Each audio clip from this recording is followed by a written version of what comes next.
they call it the pioneers. Like the Hallards, there are many families on the frontier that had to learn to adapt. Old country to new, city to bush. Large communities of support to virtually no support at all.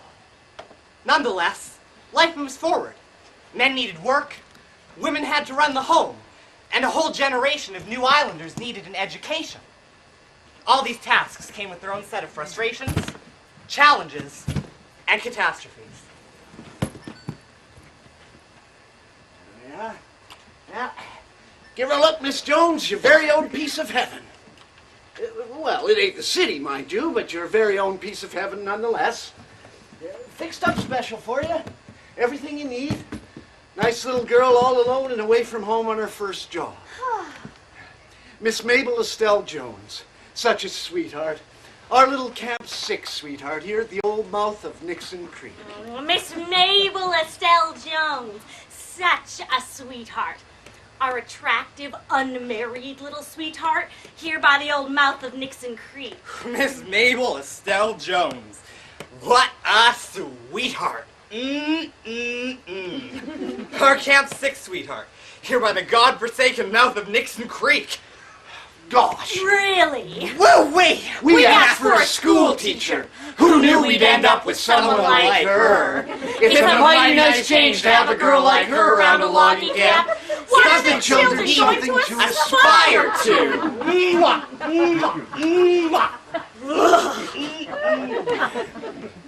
I may have failed to mention that Miss Mabel was young and pretty. Not hard to imagine that she'd be highly desirable to a camp full of secluded loggers. Or that this in turn would make her the target of scrutiny and jealousy for their wives. No.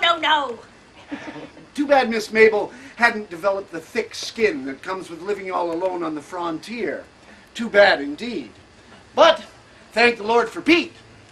Pete was a brakeman, a good man, a man of honor, whose intentions with Mabel soon progressed to a proposal of marriage.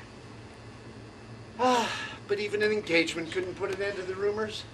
People were unhappy with their work in the classroom. But this, in all likelihood, had something to do with something completely different.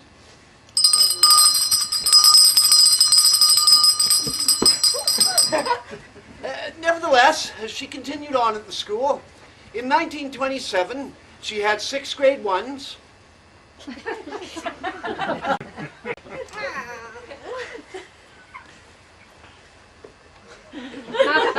4 grade 2s. 1 grade 3. 2 each in grades 4 and 5, and 1 grade 6. And this included the children of 2 school trustees. Our little Camp 6 sweetheart was wonderful. The school inspectors eagerly approved of Mabel's work. Approves her work? Approves her work? She doesn't even use the strap. They write lines, just write over and over again useless things like, I shall not misbehave in class, bull feathers. But the school inspector approved. Lines! Just the writing of lines. Well, we'll see what Mr. Magnone thinks about this. If all this wasn't enough, Mabel received word from her hometown of Cumberland that her mother was ill. She wanted to send money home to help, but her salary just wasn't enough. Poor Miss Mabel's anxiety was beginning to show. Then Senior Trustee Magnone dropped by.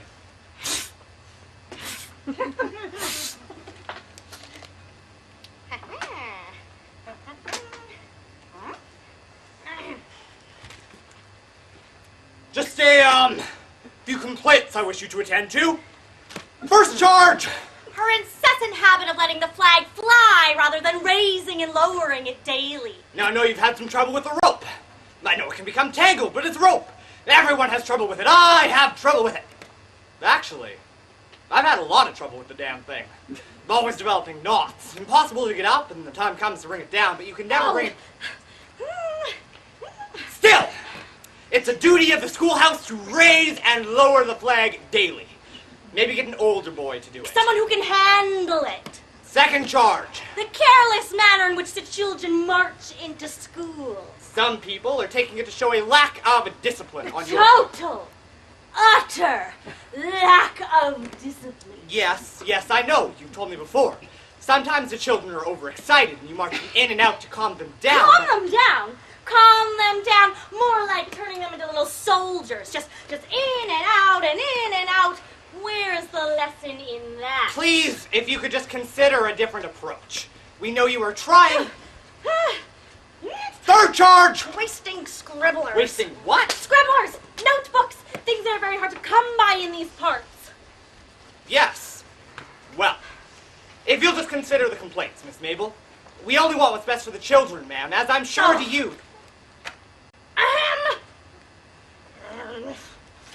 Poor Miss Mabel. She just couldn't bear the thought that the parents were criticizing her in front of their children, her students. The reason she was there in the first place. She thought she should resign. But good old Pete. Huh? He tried to lift her spirits by taking her to a house party that evening. They only had a single dance. They left the party, and even though the night was cold, when they returned home, they sat on the cabin steps until 2:15, alone together in the night. Let's have a Christmas wedding. What do you say? Move up the date 6 months. Heck, you won't even need a dress. We'll just cover you with snow. Or a new job. What do you say about looking for a new job? We'll throw a pair of boots on you and send you out into the forest, axe and all. You'll be the prettiest looking logger Camp 6 ever saw. Oh, May, maybe you just need some sleep.